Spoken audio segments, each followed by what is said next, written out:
Welcome to the Let's Get Vulnerable podcast. It's your host, Dr. Morgan, and I'm so excited about this episode. And it's also my birthday week. I am turning 35. So, you all, next week, you'll be getting my 35 lessons about life and relationships after being alive for 35 years. So, I'm so excited to give you that episode next week. But today, we are going to dive into disorganized attachment style. This is a topic that is near and dear to my heart because I myself experienced disorganized attachment for a majority of my life, and I've been able to heal from it. And I can't tell you how much my life has changed since becoming securely attached, because having a disorganized attachment style impacted me in every single area of my life. It was completely exhausting, draining, basically prevented me from having healthy long-term relationships that could last, prevented me from being able to be vulnerable, from being able to be close to people. Having this attachment style really caused so much chaos and pain in my life. And honestly, chaos is the best word because there were so many ups and downs. And it wasn't just in romantic relationships, it was in friendships, it was in workplace environments. I mean, this way of being impacted me across all areas of my life. So I'm so passionate about helping people understand disorganized attachment style. And that's what we're going to do in today's episode. We'll do a review. For those of you who've heard about this before, this will be a more in-depth review, and I think it'll give you a ton of understanding. And we'll also do a little side note here on how is disorganized attachment different from borderline personality disorder, because that's also something I'm really passionate about helping people understand, because I think BPD gets misdiagnosed for people who actually would benefit from an attachment style understanding, and having them be labeled with BPD can just be so harmful. So I really want to look at what is the difference between disorganized attachment style, borderline personality disorder. Okay. And then we're also going to look into what do we do for interventions? How do we heal disorganized attachment style? And I will talk with you about some of my experiences and what worked for me, and hopefully this is really helpful to you. So, before I jump in, I want to remind you I'm hosting a live 3-day Move to Secure Attachment Challenge. I only do these 1 to 2 times a year. The last time I did this was in February. We had such an amazing time, and there was so much transformation. I get goosebumps now just thinking about it. I mean, we had hundreds of people there live on Zoom, transforming their lives and learning how to become securely attached. So I don't want you to miss out. This really is a powerful event. Like I said, I only do it a few times a year. And I decided to do it in August because it's my birthday month and I really want to give back to you all. You get to a certain age and you're like, okay, I have everything I want, really. Like, what would really bring me joy? And for me, that is helping people, helping as many people as possible become securely attached. So that's what I'm doing for my birthday. So don't miss out. Use the link in the show notes, register for the Move to Secure Attachment Challenge. It's going to be so good. And sometimes my clients or past clients will ask me, like, well, if I'm a client, should I come? Yeah, it's great. Like the energy of a live event. I don't care if you're a client, past client, or if you've never even heard of attachment theory or even listening to the podcast for years, wherever you are, this is for you. If you want healthier relationships, if you want a better relationship with yourself, if you want to become more securely attached, then these 3 days are for you. So don't wait, because the spots do fill up. We can only have a certain number of people on Zoom. So go register. These spots are going to go quick. Just use the link in the show notes. All right, let's dive in, shall we? We're talking about a disorganized attachment style. What is it? So, disorganized attachment is where you have traits of anxious attachment and avoidant attachment. I think of that term disorganized because it's like 1 minute you have anxious attachment responses, next minute you have avoidant attachment responses. And it gets really disorganized. It gets very confusing, right? You can think of disorganized, also associate that with chaos. There's a lot of push and pull with someone who has a disorganized style where you're fully invested in the relationship. And then the next minute, I'm done. I'm over it. I'm out, right? So this push and pull, it doesn't make cohesive, stable sense when you look at their relationship patterns. Um, this is this is a common style when you hear people talk about trauma bonds. I love how we have these like pop psychology terms, and then if we really look at it, it's like, okay, this is what it really is. So if you've heard the term trauma bond, the way I think about that is you have two disorganized people with disorganized attachment getting together. And what typically happens there is you have one person's in their anxious attachment, the other person's in their avoidant, and it's like this magnetic crazy pull, and they're reenacting their childhood traumas. And then at the next day they flip-flop and the other person's avoidant and then the other person's anxious. So they just keep going through these crazy cycles where they're repeating toxic, unhealthy childhood dynamics. And it's likely two people with disorganized attachment style who are just magnetically drawn to each other. And that's where that term trauma bond comes from. That's how I conceptualize it. And before I go into what does it look like, how do we know if we have it, I want to just go back to childhood. So what would this look like if you were a child? Where did disorganized attachment come from?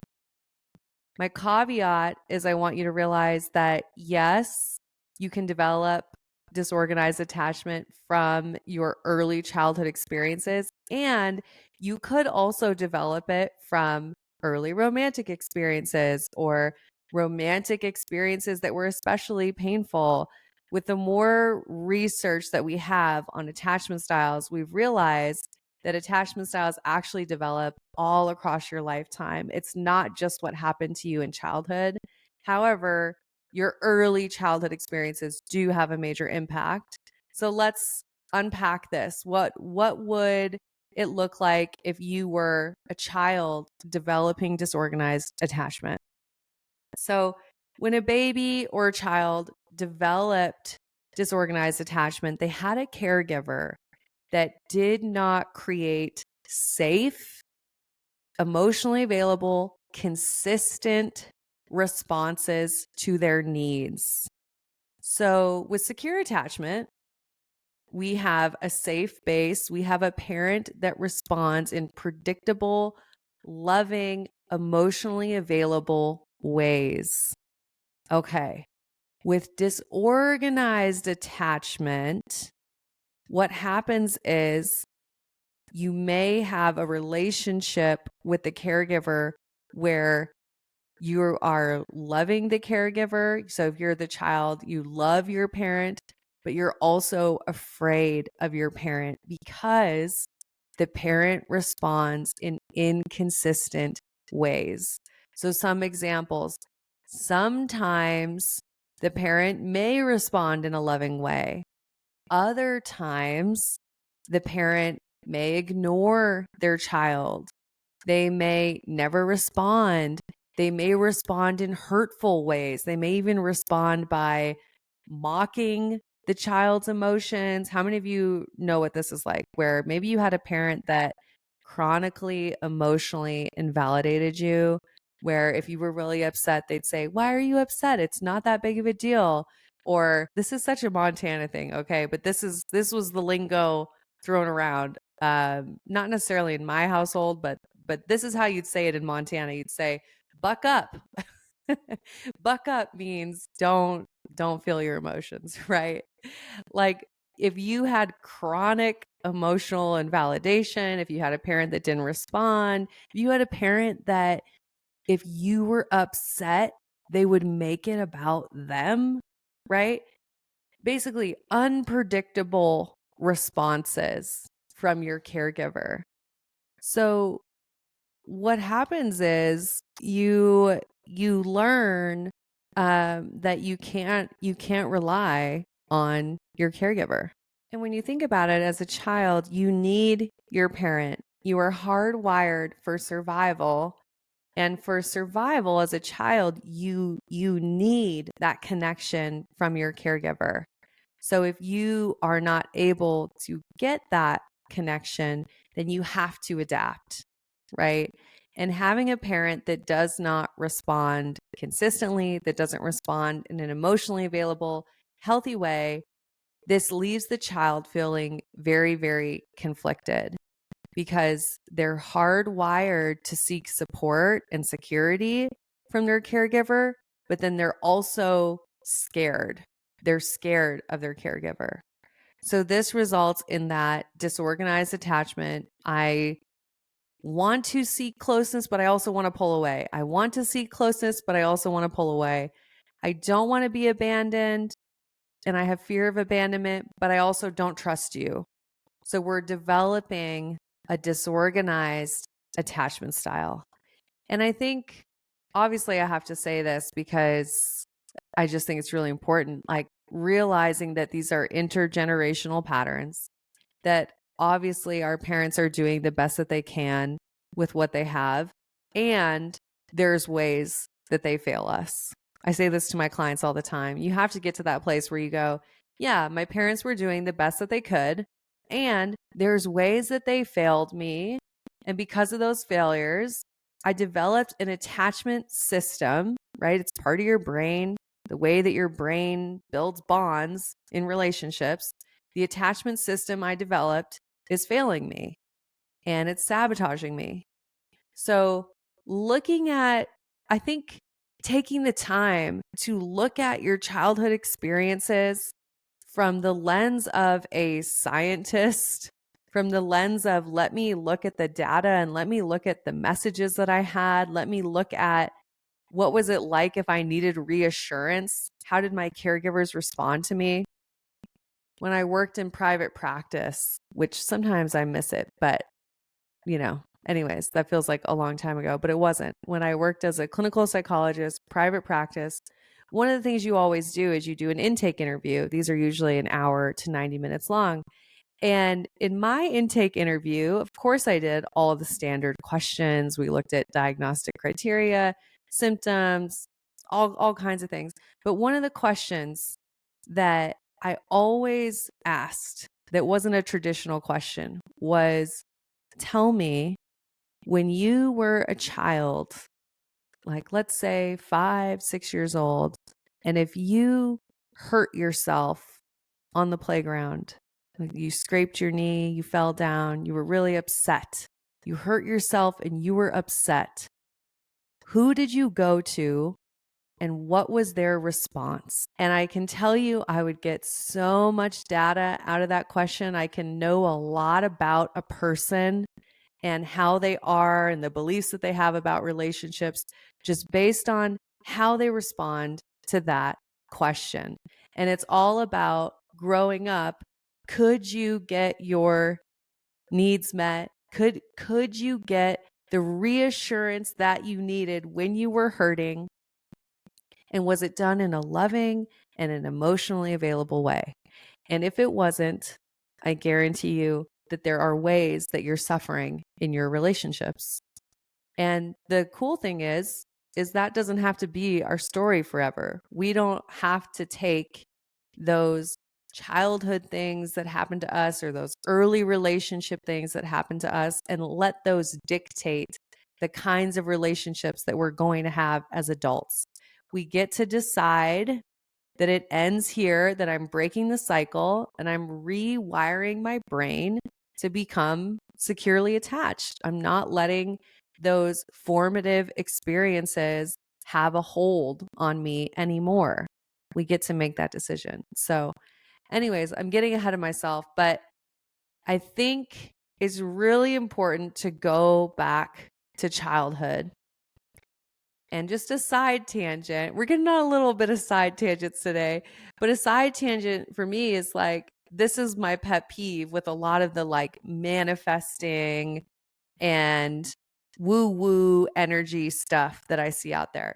Trust me, I love manifesting. I love woo woo. I love energy. I think it's really important to have a vision board, to have a practice that connects you to the highest and best version of you and have that clarity on what that version of you looks like, feels like, how she thinks, etc. I 1000% believe in that. And I believe in science and I believe in the power of revisiting our past, which has been studied and proven over hundreds and hundreds of years of clinical psychology as a field, right? Like, I believe in the power of revisiting our past intentionally and releasing our past intentionally so that we can fully move on. Because the problem is, if you're manifesting, and let's say you get the thing that you want, but you haven't dealt with your past trauma, you will find ways to sabotage. You will find ways to cause it to go away. So we have to do the work to get a blank slate for our brain to release our past trauma, which I just think is kind of getting overlooked by some people, especially in the coaching world, where they're just focusing on manifesting. I hate to say it. It's like, yeah, manifest, but also revisit your past trauma and intentionally release it. It's not, you got to do both. All right. Moving on. I want to talk about, what does disorganized attachment look like in your adult life? Like, what are some of the things to tell you that you may have disorganized attachment style? And also, I have a quiz. I have an attachment style quiz. You can go to the link in my Instagram bio at Dr. Morgan Coaching. And if you click the link in my bio, there's a link there to take the quiz. Highly recommend that you do it. You'll know you have a disorganized attachment style if you have a pretty equal distribution between anxious and avoidant attachment style. So if you go in there and you're 40% anxious and you're 60% avoidant, definitely disorganized, right? So that's how you would know. Go take that quiz if you haven't yet. It's super easy. It takes a couple minutes and it'll give you very important information about yourself. So, what does it look like? Disorganized attachment has, once again, that push and pull approach to relationships. At its core, you are desiring closeness and intimacy, and you are incredibly uncomfortable with it at the same time. I have a list here. So, with disorganized attachment, you often hold negative views about yourself, and you could also have negative views about the other. And you may find yourself going flip-flopping between those two. So, overvaluing self at times and then overvaluing the other person. For example, with anxious attachment, we usually put our partner on a pedestal and they're on the pedestal the whole time. With disorganized attachment, we may put our partner on a pedestal one day, but then the next day they're off the pedestal and we're on the pedestal and we're kind of devaluing our partner. So you flip flop, you go back and forth between how you view yourself and how you view others. And it's a really fragmented sense of self and identity. So your self-worth is going up and down all the time, and it's not stable and it's not rooted authenticity and who you really are. Going on to the next on my list here. So you don't view yourself worthy of love, and you may also really struggle to trust giving your love to others.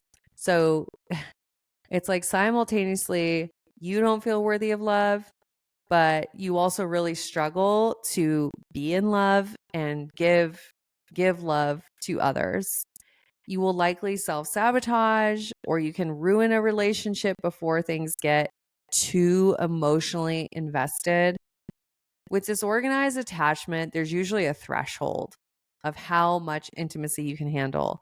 Because remember, you're desiring the intimacy, which this makes it really different from avoidant attachment. With disorganized, you still have that like real desire and also fear of abandonment. You have both of that going on at the same time. So you have this threshold of, okay, I really want to be close. I really want to be close.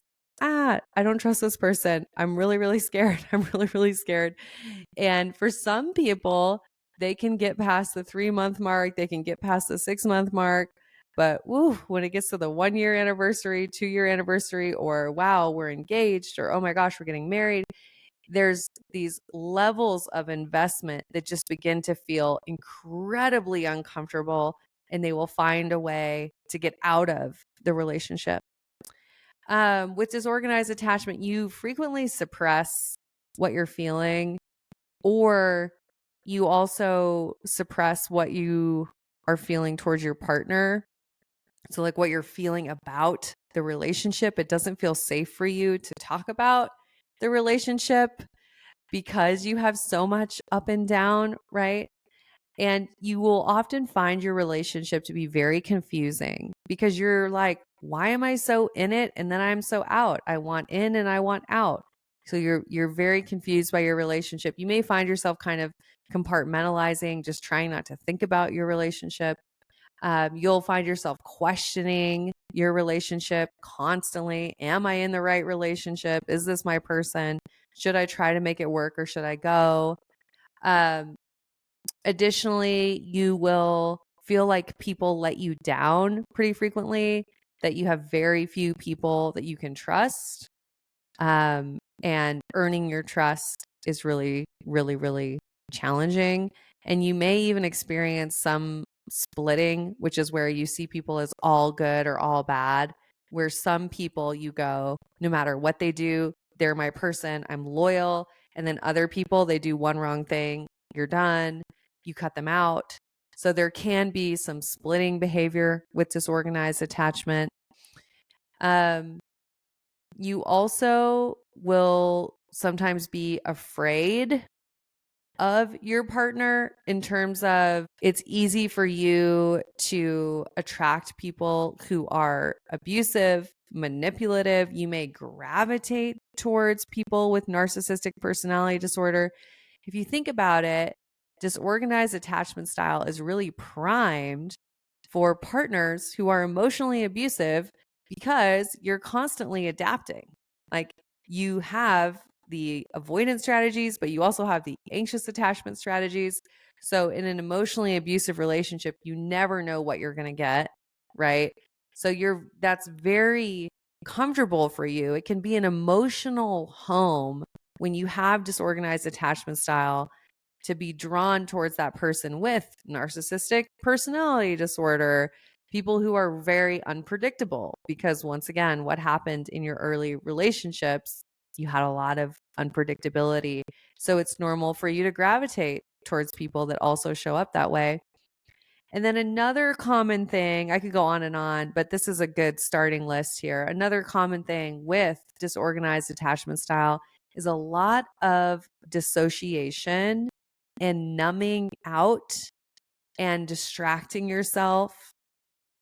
Some of my most driven clients, and hey, this explains a little bit for me too, of like, why was I working? I was working 12 to 15-hour days all through grad school when I started the brand, everything. Like I was able to use my drive to numb out my relationship experiences. So some people don't use their career to numb out their relationship. They find other ways to numb, whether it's Netflix or traveling or drinking or drugs or I don't know. There's all kinds of ways, right? But it's really common since you have so much chaos, so much emotional up and down when you have this attachment style that you're going to find yourself with really unhealthy patterns where you're numbing out, you're dissociating from your experiences because it's just really painful to feel it all. And it feels so big. And when you are connected to your emotions, you feel like they completely take you over. So you're just good at finding ways to numb. All right. After I've said all that, I'm just going, wow, this is quite the list. And if you're identifying with this list, I have so much love for you. I have so much compassion. Once again, I want you to know it doesn't have to stay this way. You can heal. You can let go of the chaos. You can let go of the up and down. You can find yourself in a stable, consistent, loving relationship. This does not have to be your norm. But if you related to these things, then you may have a disorganized attachment style. And then let's talk about, just real quick, because I said I want to talk about this. Let's talk about what is borderline personality disorder and how is it different. So I pulled out my trusty DSM here, the Diagnostic and Statistical Manual of Mental Disorders. And this is how psychologists and mental health professionals diagnose mental health disorders. I pulled out the diagnostic criteria for borderline personality disorder. So let's look at this. Let's see how this can overlap and what are some of the differences between BPD and a disorganized attachment style. All right. BPD, diagnostic criteria. It is a pervasive pattern of instability of interpersonal relationships, self-image, affects, which means emotional expression, and marked impulsivity beginning by early adulthood, and it's present in a variety of contexts as indicated by 5 or more of the following. Number 1 is frantic efforts to avoid real or imagined abandonment. Number 2 is a pattern of unstable and intense interpersonal relationships characterized by alternating between extremes of idealization and devaluation. Number 3 is identity disturbance, markedly and persistently unstable self-image or sense of self, impulsivity in at least 2 areas that are potentially self-damaging: spending, sex, substance abuse, reckless driving, binge eating, etc. Number 5 is recurrent suicidal behavior, gestures, or threats, or self-mutilating behavior. Affect instability due to a marked reactivity of mood, intense episodic dysphoria, irritability, or anxiety lasting a few hours and only rarely more than a few days. Chronic feelings of emptiness, inappropriate, intense anger, or difficulty controlling anger, frequent displays of temper, constant anger, or recurrent physical fights. Transient, stress-related paranoid ideation or severe dissociative symptoms. Okay. And the way that this talks about a pervasive pattern, that's a really important word. Pervasive pattern, meaning that it's happening in all areas of life and it's happening over over long periods of time. So it's persistent. Now, reading that, I hope that that gives you a little bit of insight into how, wow, if we look at a disorganized attachment style, that really overlaps with a lot that's going on in borderline personality disorder. And I personally find it much more empowering to understand that way of being from an attachment style lens. So I want to, if you've ever been diagnosed with BPD or you've ever felt like it was a consideration. I just want to encourage you to look at it from an attachment style lens. And then I think the other really important thing about understanding mental health disorders is a lot of clinical interventions are designed to just manage symptoms, and they're not as good at really getting to the root and really helping people have transformation where your identity is changing. So borderline personality disorder and a lot of the personality disorders, there's treatment for managing symptoms. There's a huge focus on affect regulation, AKA learning how to self-soothe, learning how to regulate your emotions, learning how to not feel things as intensely. And one of the main treatments is dialectical behavior therapy, DBT. And there's a huge emphasis on skills and learning how to, do thought exercises. And it's a lot about managing symptoms. And this is one of the issues that I have, I think, with clinical psychology. And it's not all clinical psychologists, it's certainly not the entire field, but there's just this huge emphasis on managing symptoms and helping symptoms get better, and not enough emphasis on how do we get to the root? How do we release the past trauma that needs to be released? And how do we intentionally build a new identity that you can feel yourself evolving into, right? And I think that's why I obviously created the program that I have created, because I wanted the power of understanding our past and releasing our past. And obviously that's such a huge contribution from the field of clinical psychology, and I strongly believe in it. So I wanted that, but then I also wanted this awareness of we have to get to the root of things. We have to release our past, intentionally release it, not just revisit it. Let's release it. And then we have to really intentionally build the life that we want and the identity that we want. We have to become a different version of ourselves.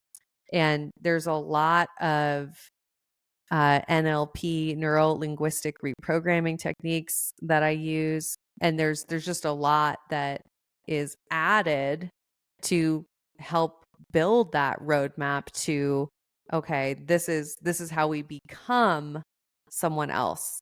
So identity being such a huge piece of healing disorganized attachment. That's what I wanted to get to is, okay, so how do we solve this? What do we do? One of the main things is identity and learning how to become the secure version of yourself and seeing yourself as the secure version of yourself while also releasing your past. So a lot of people with disorganized attachment, once again, they both desire intimacy and they're terrified of intimacy. Intimacy equals pain for so many people, right? So being able to get to this place where you have a full understanding of why that belief was created, then we're intentionally releasing that belief. And we're also helping you build an identity where you can create secure attachment with others and with yourself. And learning that, oh, if I am upset, I can go to people and I can have people in my life who are emotionally available and who do respond consistently and who help create stable, long-term, healthy relationships in my life. Part of my journey in healing disorganized attachment style and becoming securely attached was this awareness of, wow, when I am securely attached, I choose people who are good for my nervous system. I'm no longer pulled towards narcissists, emotionally unavailable people, people who are married, people who live in different countries, right? I just like smile when I think about that because your girl did a lot of long distance dating. And I could tell you, it's like, it was bad for my nervous system, right? I was pulled towards people who were bad for my nervous system. And when you start to rewire your brain and you start to become securely attached to yourself, it's not just how you respond that changes, it's also who you are attracted to that changes and the people who are attracted to you. So I love this work. I'm so passionate about it. Obviously, it's changed my life completely. And I'm in a very happy, healthy, stable, securely attached relationship. Going to look at wedding venues this week. And this is the kind of relationship that I thought was never possible for me. I really believe that I would never have a stable, healthy relationship. And here I am. I mean, I'm evidence that no matter what your past has been, you can heal, you can do the work, and you can have the kind of relationship that is good for your nervous system. But it doesn't just happen overnight. And I know some of you out there are thinking like, oh, if I just attract a good guy, then it won't matter if I'm anxiously attached or I'm disorganized attached, and I'll just be with somebody who's secure. And I want to tell you that that's really not fair to you, because even if you found the most securely attached man, but you had an insecure attachment style, it's still not going to feel good. Like the best partner, like someone who gives you the best reassurance, they help you regulate your emotions, whatever, it's still not going to feel good for you. Like you deserve to become securely attached because of how you then get to feel in the relationship, where you get to relax in love. You get to let your walls down. You get to be fully seen and supported and loved and adored. And it gets to feel easy and it gets to feel good. Like you deserve that. So don't take your power away by saying like, oh, I'll just find a good guy. Because number one, it's actually really hard if you have an anxious, avoidant, or disorganized style. It can feel really hard to even find a securely attached partner. But even if you did, it still wouldn't feel good because you'd still be showing up with those traits. So do the work to become securely attached because you deserve it. You deserve to feel differently in your life, in your relationships, in your career, your friendships. It's a much better way to show up in the world. I'm sending you so much love. I hope you enjoyed this episode. I haven't done a deep dive like this on disorganized attachment. So let me know.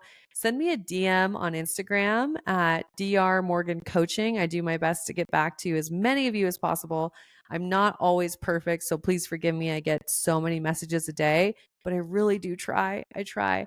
But send me a DM and let me know, do you like this type of episode? Do you want one on anxious, avoidant attachment as well, where we do a deeper dive? Send me a message. Let me know. I am sending you so much love. And obviously, if you resonated with this episode and you're going, wow, I need to become securely attached, you know what to do. We have the Empowered, Secure, Loved program. This is a program that is my life's work, my intellectual property, everything I've taken from the coaching world and the clinical psychology world, brought them together to help people become securely attached. And we've helped over 650 women at this point with crazy, insane success and results, and people getting married, getting engaged, having babies. I'm getting messages every day at this point about people really changing their lives while they're in this program. So if this resonated with you, if you're ready to do the work, don't wait. Go use the link in the show notes to apply to the program today. All right. I'm sending you so much love. And of course, I'm wishing you high self-worth and great relationships. I'll talk to you soon.